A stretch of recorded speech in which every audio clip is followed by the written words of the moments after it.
वह मैदान गरज उठा था। जब गोलियत ने इजराइल की सेनाओं को ललकारा, कोई आगे नहीं बढ़ा, कोई नहीं बोला। चारों ओर डर, अपमान और निराशा की दीवारें खड़ी थीं।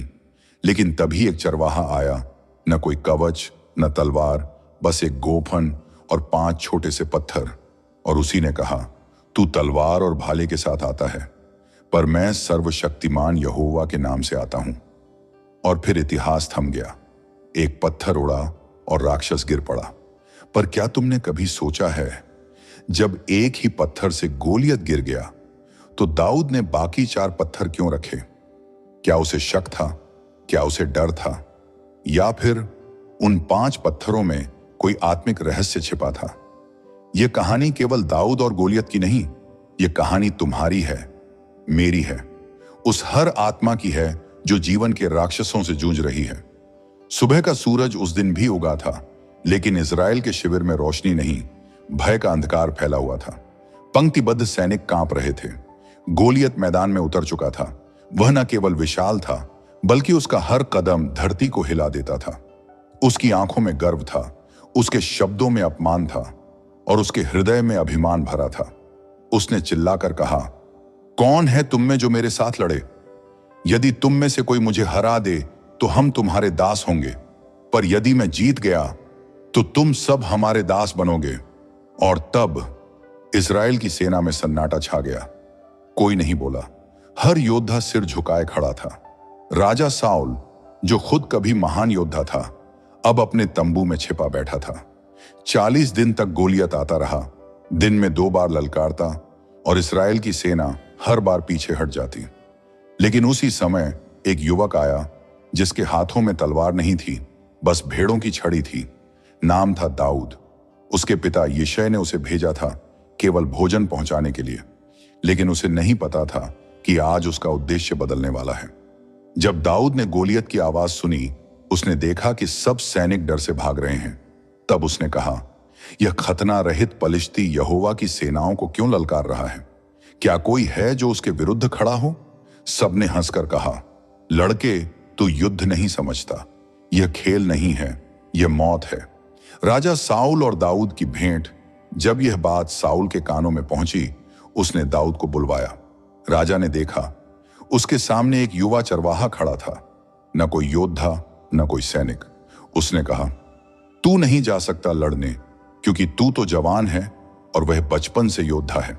लेकिन दाऊद ने मुस्कुराकर कहा, राजा, तेरे दास ने अपने पिता की भेड़ों की रखवाली की है। जब सिंह आया या भालू आया, मैं उसके पीछे दौड़ा, उसे पकड़ा और मार डाला। जिस यहोवा ने मुझे सिंह और भालू से छुड़ाया, वही मुझे इस पलिश्ती से भी छुड़ाएगा। साउल दाऊद के विश्वास को देखकर चुप हो गया। उसने अपना कवच दाऊद को पहनाया, लेकिन वह भारी था। और दाऊद ने कहा, मैं इस कवच में नहीं चल सकता, क्योंकि मैंने इसे आजमाया नहीं। और उसने कवच उतार दिया। वह घाटी की ओर गया और नाले से 5 चिकने पत्थर चुन लाया और उन्हें अपने चरवाहे की थैली में रख लिया। और एक गोफन लेकर वह गोलियत की ओर बढ़ा। जब विश्वास ने डर को चुनौती दी, धीरे धीरे संगीत तेज होता है, हवा बहती है और मैदान की आवाजें उठती हैं। गोलियत हंस पड़ा।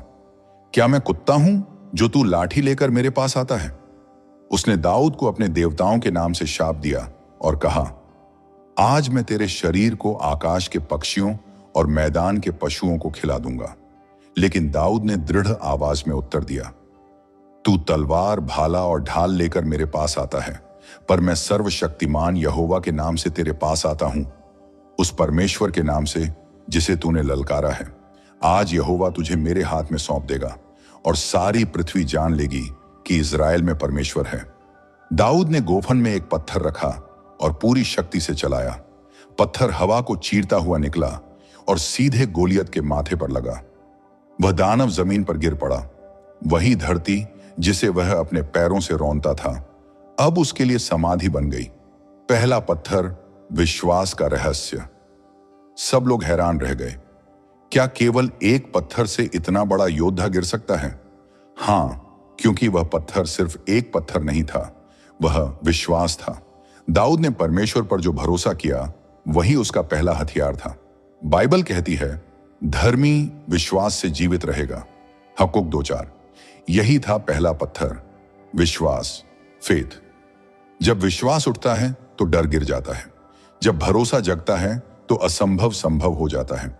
गोलियत केवल मैदान में नहीं होता, वह हमारे मन में भी खड़ा होता है, डर के रूप में, संदेह के रूप में, निराशा के रूप में। और केवल विश्वास ही वह पत्थर है जो हर गोलियत को गिरा सकता है। पर याद रखो, दाऊद ने 5 पत्थर चुने थे, जबकि उसे पता था कि एक ही काफी है। क्यों? क्योंकि परमेश्वर उसे सिखा रहा था, लड़ाई सिर्फ एक नहीं है। गोलियत गिरा, लेकिन युद्ध मैदान में शोर था। सैनिकों की जय जयकार गूंज रही थी, हर जुबान पर एक ही नाम था, दाऊद। गोलियत गिर चुका था। इस्राएल की सेना जो डर के कारण जमी हुई थी, अब दौड़ पड़ी थी पलिश्तियों के पीछे। और वहां, उसी जगह जहां अभी तक मृत्यु की छाया थी, अब विजय की खुशबू थी। दाऊद की प्रसिद्धि बढ़ती है। कुछ ही दिनों में दाऊद का नाम पूरे इस्राएल में गूंजने लगा। महिलाएं नाचती हुई सड़कों पर गीत गाने लगीं। साउल ने हजारों को मारा, पर दाऊद ने 10,000 को। यह गीत लोगों के लिए जयगान था, पर साउल के लिए यह विष बन गया। उसके हृदय में ईर्ष्या की आग जल उठी। वह सोचने लगा, यदि लोग उसे मुझसे बड़ा मानने लगे तो अगला राजा वही क्यों ना हो। बाइबल कहती है, उस दिन से साउल दाऊद को शक की दृष्टि से देखने लगा। 1 शमूएल 18:9। राजा का प्रेम जो धीरे धीरे द्वेष में बदला। पहले साउल ने दाऊद को दरबार में बुलाया था। उसने कहा था, रह मेरे पास, क्योंकि तुझ में परमेश्वर की आत्मा है। पर अब वही साउल उसी आत्मा से डरने लगा था। जब जब दाऊद वीणा बजाता था ताकि साउल का मन शांत हो जाए, साउल की आंखों में आग जलने लगती थी। एक दिन उसने भाला उठाया और उसे दाऊद पर फेंक दिया, लेकिन दाऊद झुक गया और भाला दीवार में धंस गया। वह समझ गया, गोलियत के बाद की लड़ाई कहीं ज्यादा खतरनाक है। यह अब बाहरी युद्ध नहीं था, यह धैर्य की परीक्षा थी। दाऊद के पास मौका था, वह पलट सकता था, वह बदला ले सकता था, लेकिन उसने नहीं किया, क्योंकि उसने एक बार फिर वही पत्थर उठाया।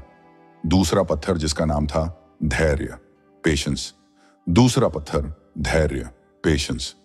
धैर्य वो पत्थर है जो तब काम आता है जब तू जीत चुका होता है, लेकिन जीवन तुझसे नई लड़ाई मांगता है। बहुत से लोग गोलियत को हरा देते हैं, पर परीक्षा में गिर जाते हैं, क्योंकि जीत के बाद अक्सर घमंड, जलन और अकेलापन नई लड़ाई लेकर आते हैं। दाऊद का पलायन, परमेश्वर की परीक्षा। साउल ने दाऊद की जान लेने की साजिशें रचनी शुरू की। हर योजना नाकाम हुई, क्योंकि परमेश्वर का हाथ उसके ऊपर था। अंत में दाऊद भाग गया। अब वह जंगलों, पहाड़ियों और गुफाओं में रहने लगा। वही युवक जो कल तक भीड़ की आंखों का तारा था, आज अकेला था, भूखा, थका और भागता हुआ। लेकिन फिर भी उसने गाया, यहोवा मेरा प्रकाश और मेरा उद्धार है, मुझे किसका भय। भजन 27:1। दाऊद का यह समय बहुत लंबा चला, सालों तक, पर हर परीक्षा के बीच उसका धैर्य और विश्वास गहराता गया। यही दूसरा पत्थर था, स्थिर रहना जब सब कुछ टूटता दिखाई दे। एनजेदी की गुफा, सबसे बड़ी परीक्षा। एक दिन साउल अपनी सेना लेकर दाऊद को पकड़ने निकला। खोजते खोजते वह एनजेदी की गुफा में आया, और वही गुफा जिसमें दाऊद अपने साथियों के साथ छिपा बैठा था। साउल भीतर आया और बिना जाने उसी गुफा में विश्राम करने लगा। दाऊद के लोगों ने कहा, देख, यहोवा ने आज तुझे तेरा शत्रु तेरे हाथ में दिया है, बस एक वार कर दे। पर दाऊद ने धीरे से कहा, नहीं, मैं यहोवा के अभिषिक्त पर हाथ नहीं लगाऊंगा। उसने केवल साउल के वस्त्र का एक कोना काटा, और जैसे ही साउल बाहर निकला, दाऊद उसके पीछे गया और पुकार कर कहा, हे राजा, देख, यदि मैं तुझे मारना चाहता तो यह तेरे वस्त्र का कोना मेरे हाथ में है, पर मैंने तुझ पर हाथ नहीं उठाया, क्योंकि मैं यहोवा से डरता हूं। ठहराव, संगीत भावनात्मक। साउल उस दिन रो पड़ा। उसने कहा, तू मुझसे अधिक धर्मी है दाऊद, क्योंकि तूने भलाई की और मैंने बुराई। परमेश्वर ने दाऊद को राजा बनने से पहले राजा जैसा हृदय देना चाहा, और यह हृदय केवल धैर्य की आग में तपकर बन सकता था। हर बार जब साउल ने उसे चोट पहुंचाई, दाऊद ने क्षमा चुनी। हर बार जब रास्ता बंद लगा, उसने प्रार्थना में नया मार्ग पाया। हर बार जब मन टूट गया, उसने भजन लिखा, मेरी आत्मा क्यों गिरती है, तू परमेश्वर पर भरोसा रख। भजन 42। 5। सच्चा धैर्य केवल इंतजार नहीं है, बल्कि विश्वास के साथ इंतजार करना है। दाऊद ने कभी परमेश्वर से नहीं कहा कब तक, बल्कि कहा मैं तेरे समय पर भरोसा रखूंगा। और यही कारण था कि जब साउल मर गया तब दाऊद ने खुद को नहीं कहा अब मैं राजा हूं, बल्कि कहा यहोवा ने मुझे राजा बनाया है। और यही है दूसरा पत्थर, धैर्य का पत्थर, जो सिखाता है जब तेरा नाम भुला दिया जाए, जब तेरी मेहनत का फल देर से आए, जब तू अकेला रह जाए, तब भी स्थिर रहो, क्योंकि परमेश्वर का समय कभी देर नहीं करता। गोलियत के मैदान में दाऊद ने विश्वास से विजय पाई, लेकिन जंगलों में उसने धैर्य से खुद को संभाला। पहले पत्थर ने उसे वीर बनाया, दूसरे ने उसे राजा बनने योग्य, क्योंकि राजा केवल तलवार से नहीं बनते, वे परीक्षा से बनते हैं। पर अभी 3 पत्थर और बचे हैं, और अब शुरू होगी तीसरी लड़ाई, न बाहर की न शत्रु की, बल्कि अपने जंगलों की ठंडी हवा में एक थका हुआ राजा सो रहा है। सिर के नीचे पत्थर, चारों ओर अंधकार। पर यह नींद शांति की नहीं, प्रतीक्षा की है, क्योंकि परमेश्वर ने दाऊद को राजा कहा था, लेकिन अभी तक सिंहासन नहीं दिया था।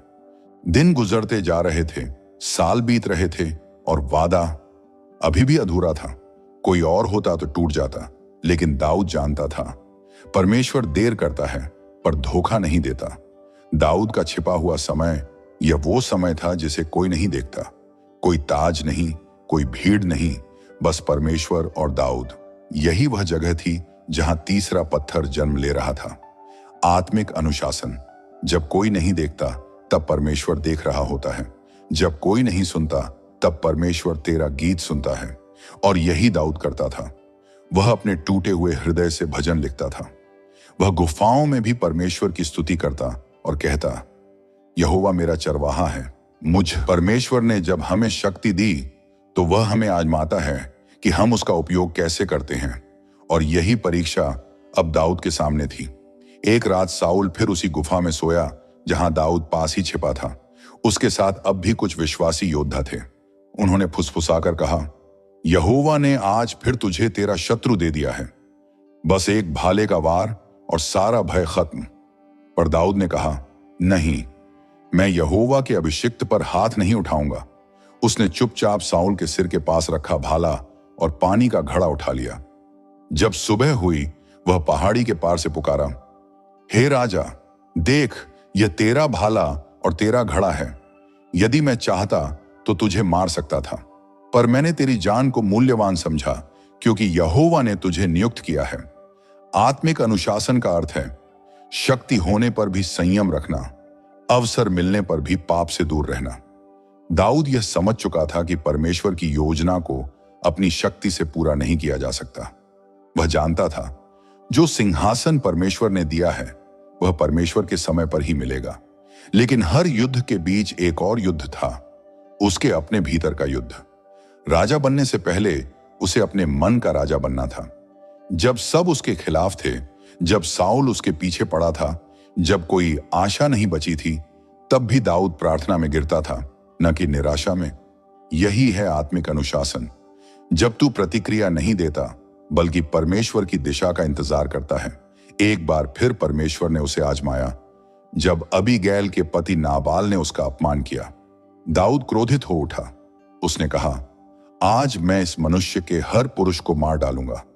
पर तभी अबीगैल ने उसके सामने झुककर कहा, राजा, तू अपना हाथ खून से न भर, परमेश्वर स्वयं तेरा न्याय करेगा। और दाऊद ठहर गया। उसने कहा, धन्य है यहोवा जिसने तुझे मेरे पास भेजा, ताकि मैं खून का दोषी न बनूं। यह तीसरा पत्थर है, आत्मिक अनुशासन। यह पत्थर कहता है, जब तुझे न्याय करने का मौका मिले तब रुक जा, क्योंकि परमेश्वर न्याय करने वाला है। अनुशासन की शक्ति।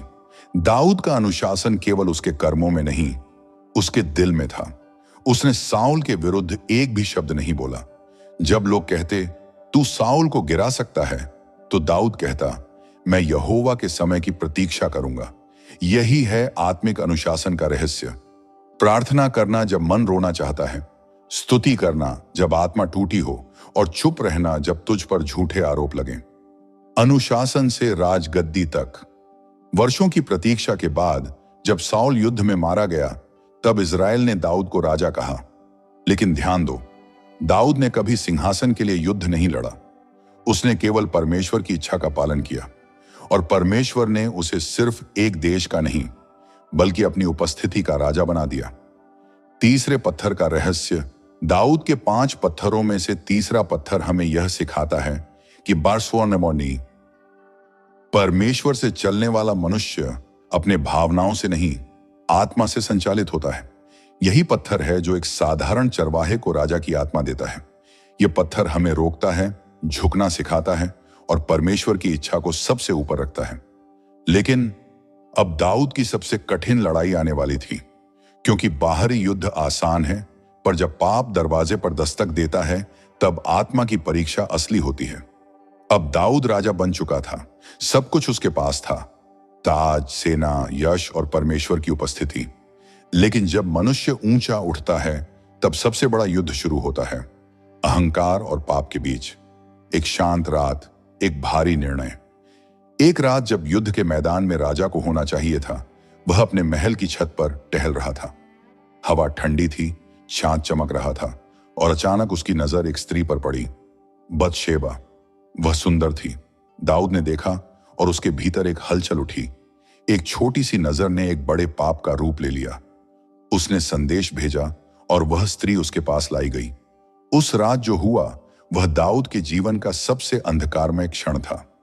एक राजा जिसने परमेश्वर से हजारों भजन गाए थे, अब अपने ही भीतर के अंधकार से हार गया। पाप की कीमत। जब बतशेबा गर्भवती हुई, तो दाऊद ने अपने पाप को छिपाने की कोशिश की।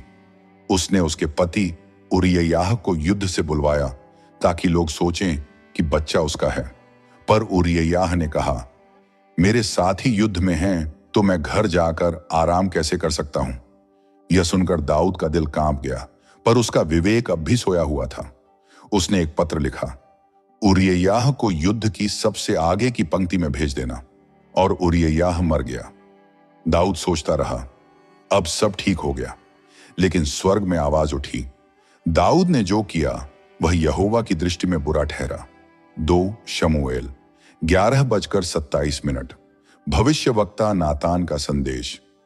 कुछ महीनों बाद भविष्यवक्ता नातान महल में आया। उसने दाऊद से कहा, राजा, एक धनी मनुष्य था जिसके पास बहुत सी भेड़ बकरियां थीं, और एक गरीब था जिसके पास बस एक छोटी भेड़ थी। जब धनी के पास अतिथि आया, तो उसने अपनी भेड़ों में से नहीं, गरीब की उस एक भेड़ को मार डाला। यह सुनकर दाऊद क्रोध में बोला, ऐसा मनुष्य मृत्यु के योग्य है, ऐसा मनुष्य मृत्यु के योग्य है। नातान ने कहा, वह मनुष्य तू ही है। दाऊद स्तब्ध रह गया, उसका चेहरा पीला पड़ गया, उसकी आत्मा कांप उठी, और वहीं राजा का दिल टूट गया। दाऊद गिर पड़ा। उसने कहा, मैंने यहोवा के विरुद्ध पाप किया है। और वहीं उस टूटे हुए क्षण में चौथा पत्थर जन्मा, पश्चाताप का पत्थर। उसने रात दिन रोकर लिखा, हे परमेश्वर, मुझ पर दया कर, अपनी करुणा के अनुसार मेरे अपराध मिटा दे, मुझ में शुद्ध मन उत्पन्न कर और स्थिर आत्मा नया कर। भजन संहिता 51। यह शब्द केवल एक कविता नहीं। परमेश्वर ने नातान से कहा, मैंने दाऊद का पाप क्षमा किया है, वह मरेगा नहीं, पर उसके घर में तलवार बनी रहेगी। परमेश्वर ने पाप को क्षमा किया, पर परिणाम को नहीं हटाया। दाऊद ने अपने पुत्र को खो दिया। वह दिन भर उपवास करता, रात भर रोता, लेकिन जब बच्चा मर गया, तब वह उठ खड़ा हुआ, नहाया और परमेश्वर की आराधना की। सब लोग हैरान रह गए। उन्होंने पूछा, राजा, अब तू क्यों खा रहा है? दाऊद ने उत्तर दिया, जब बच्चा जीवित था, मैंने परमेश्वर से दया मांगी, पर अब वह चला गया है। मैं उसे नहीं ला सकता, पर एक दिन मैं उसके पास जाऊंगा। पश्चाताप का अर्थ है केवल आंसू नहीं, दिशा बदलना। दाऊद फिर उठ खड़ा हुआ। उसने अपने जीवन में नए सिरे से स्तुति शुरू की। बतशेबा से जन्मा उसका दूसरा पुत्र सुलेमान वही हुआ जिसे परमेश्वर ने यदिद्याह कहा। परमेश्वर का प्रिय। देखो, परमेश्वर ने दाऊद की राख से नई रोशनी बनाई। उसने उसे फिर से उठाया, फिर से उपयोग किया, और उसकी वंशावली से मसीह यीशु का जन्म हुआ। चौथा पत्थर कहता है, परमेश्वर टूटे हुए दिलों के पास रहता है। यह पत्थर याद दिलाता है कि जब हम गिरते हैं, परमेश्वर हमें त्यागता नहीं, बल्कि हमें उठाने के लिए झुकता है। पाप हमें दूर करता है, पर पश्चाताप हमें वापस परमेश्वर के हृदय में लाता है। दाऊद की सबसे बड़ी शक्ति उसके गीत नहीं, बल्कि उसके आंसू थे। राजा का नया गीत दाऊद ने एक दिन कहा, तू बलिदान नहीं चाहता, अन्यथा मैं देता। तू होम बलि से प्रसन्न नहीं होता। टूटा और खेदित हृदय ही वह बलिदान है जिसे परमेश्वर तुच्छ नहीं जानता। भजन 51, 16 से 17। यही है चौथा पत्थर, पश्चाताप और पुनर्स्थापन। यही वह शक्ति है जो एक गिरे हुए राजा को फिर से परमेश्वर का प्रिय बनाती है। लेकिन अभी एक पत्थर बाकी है। दाऊद ने 5 पत्थर उठाए थे और केवल एक से गोलियत गिरा, पर आखिरी पत्थर का रहस्य आने वाले भविष्य से जुड़ा है। यह वह पत्थर है जो आज भी हर विश्वासी की आत्मा में बोलता है। गोलियत गिर चुका था, युद्ध समाप्त हो गया था, पर स्वर्ग में एक और युद्ध जारी था, पाप और उद्धार का। दाऊद के हाथ में बचे 4 पत्थर केवल पत्थर नहीं थे, वे भविष्य की भविष्यवाणी थे, क्योंकि हर पत्थर एक आत्मिक अवस्था का प्रतीक था और 5वां पत्थर मसीह का प्रतीक था। 5वां पत्थर मसीह का पत्थर। बाइबल कहती है, वह पत्थर जिसे राजमिस्त्रियों ने ठुकरा दिया वही कोने का सिरा बन गया। भजन 118:22। ये वही पत्थर है, यीशु मसीह।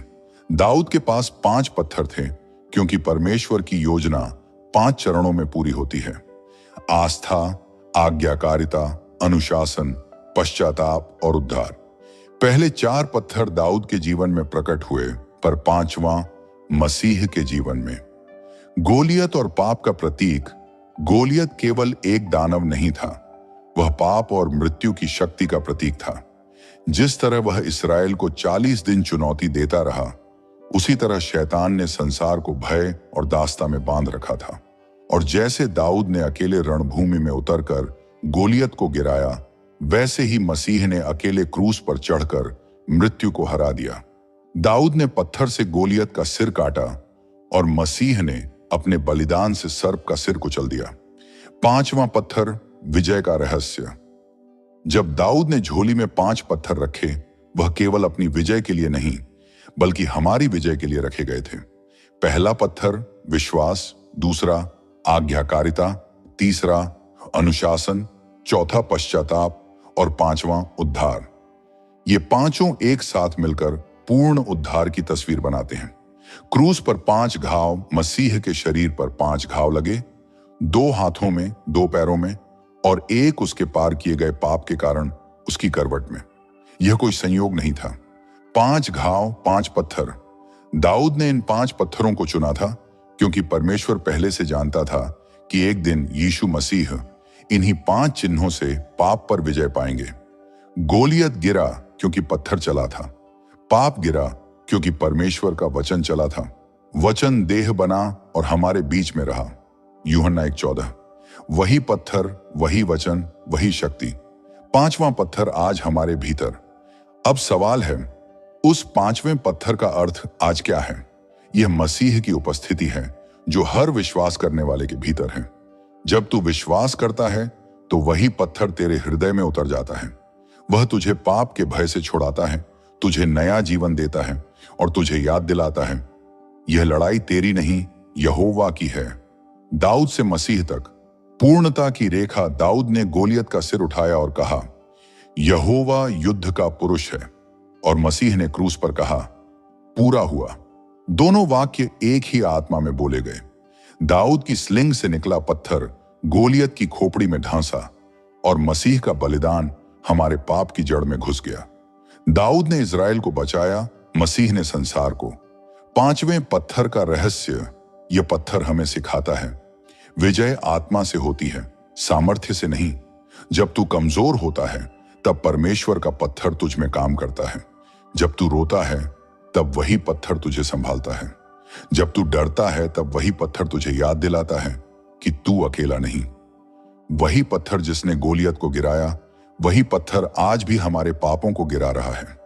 वह पत्थर केवल दाऊद का नहीं, वह तेरे और मेरे उद्धार का प्रतीक है। 5 पत्थर केवल एक कहानी नहीं, यह एक आत्मिक यात्रा है। चरवाहे से राजा तक, पाप से पश्चाताप तक और मनुष्य से मसीह तक। और यह यात्रा आज भी चल रही है, हर उस व्यक्ति के भीतर जो कहता है, हे प्रभु तू ही मेरी शक्ति है।